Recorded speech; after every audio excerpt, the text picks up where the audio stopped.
कोई भी इस दुनिया में यह नहीं जानना चाहता है कि आपका मकसद क्या है, न कोई यह जानना चाहता है कि आपने कितने प्लान किए, और ना ही किसी को इस बात से मतलब है कि आप क्या करना चाहते हैं। ये दुनिया, ये समाज, ये लोग केवल आपका रिजल्ट जानना चाहते हैं कि आपने क्या कमाया, क्या पाया और क्या बनाया। उसके पीछे आपने कितने मेहनत किए हैं, कितना वर्क किया है, इससे किसी को कोई लेना देना नहीं। आज सफलता उनके हिस्से में है जिन्होंने कठिन से कठिन परिश्रम किया है, हार्ड वर्क को जिन्होंने अपने जीवन का सूत्र बना लिया है। कठिन परिश्रम के अलावा आपके पास कोई और रास्ता नहीं जो आपको मंजिल तक पहुंचा सके। जब सभी सो जाते हैं तब मेहनत करने वाले लोग अपने सपनों की पूर्ति के लिए लगातार कार्य करते हैं। जब आप सुबह से शाम तक फेसबुक और व्हाट्सएप पे अपना स्टेटस बदलने में व्यस्त रहते हैं, तब सफलता की कामना लिए कोई किताबों के पन्ने पलटते हुए उम्मीदों के साए में जी रहा होता है। जब आप कभी किसी सफल इंसान से उसकी सफलता का राज जानना चाहते हैं तो उसका एक ही उत्तर होता है, कठिन परिश्रम और निरंतरता। ख्वाहिशों को साकार करने के लिए लगातार को गले लगाना बेहद जरूरी है। आप जो भी करते हैं उसमें ब्रेक मत लगाइए, लगातार अपने कार्य को करते रहिए।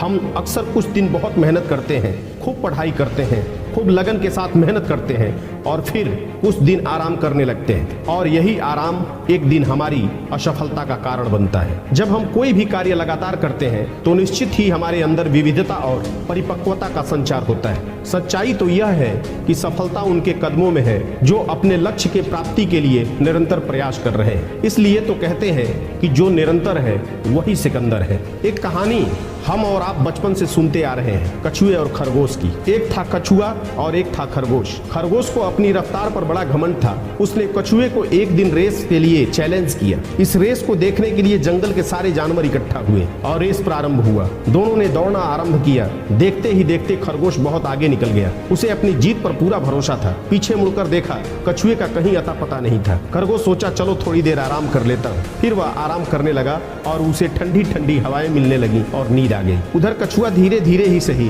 बिना रुके बिना थके लगातार अपने लक्ष्य की तरफ बढ़ता रहा और वह रेस जीत गया। कछुआ जीत गया, पर जंगल के सारे जानवरों को हैरानी इस बात से हुई कि खरगोश कैसे हार गया। फिर जंगल के सारे खरगोश इकट्ठे हुए और एक विशाल सभा की। एक बुढ़ा खरगोश खड़ा हुआ और हारने वाले खरगोश से बोला कि तुमको तो अपनी रफ्तार पे बहुत घमंड था, फिर तुम कैसे हार गए? हमारी तो नाक कटवा दी तुमने समाज में। फिर हारा हुआ खरगोश आगे आया और आगे बढ़कर बोला कि साथियों, जो बीच राह में ठहर गए वो ठहरे ही रह जाते हैं, जो लगातार चलते रहते वो निश्चित मंजिल पाते। खरगोश ने बड़ी सुंदर संदेश दिया। वह कहा कि दोस्तों, मैं आराम और आलसपन के कारण जीता हुआ रेस हार गया, और कछुआ जिसकी हार निश्चित थी वह अपनी निरंतरता, तन्मयता और सक्रियता के कारण रेस जीत गया। मित्रों, जो अपने कार्य में निरंतरता बनाए रखते हैं और अपने कदमों के काबिलियत पर भरोसा रखते हैं वही अक्सर मंजिल पर पहुंचते हैं। मित्रों, मेरे कहने का तात्पर्य यह है कि बिना रुके बिना थके जो मंजिल की तरफ बढ़ता है, जीत हमेशा उसी की होती है। चलो निरंतर बनो सिकंदर। जैसे महादेव तब प्रसन्न होते हैं जब शिवलिंग पर पानी बूंद बूंद करके लगातार टपकता रहता है। शिव जी ऐसे प्रसन्न नहीं होते कि किसी दिन उन पर एक टैंकर पानी उड़ेल दिया जाए। सिर्फ लगातार कर्म ही उन्हें प्रसन्न करते रहते हैं। जीवन में सफलता के लिए धीरे ही सही कछुए की तरह निरंतरता, तन्मयता और सक्रियता का होना बेहद जरूरी है। मित्रों, यदि आप जीवन में चमत्कार करना चाहते हैं तो फिर लगातार को गले लगाना ही पड़ेगा। कहते हैं कि क्यों तरसते हो तुम यारो, जल्द बदलेगा तेरा मंजर। क्यों तरसते हो तुम यारो, जल्द बदलेगा तेरा मंजर। देख लो एक बार सही तुम अपने दिल से दिल के अंदर। तुझ में भी वो बात है सुन लो, तेरी भी औकात है सुन लो। तुझ में भी वो बात है सुन लो, तेरी भी औकात है सुन लो। तुम भी बन जाओगे एक दिन अपनी मंजिल का सिकंदर।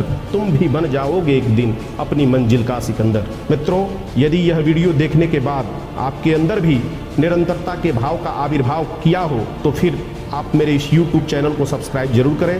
धन्यवाद। जय हिंद।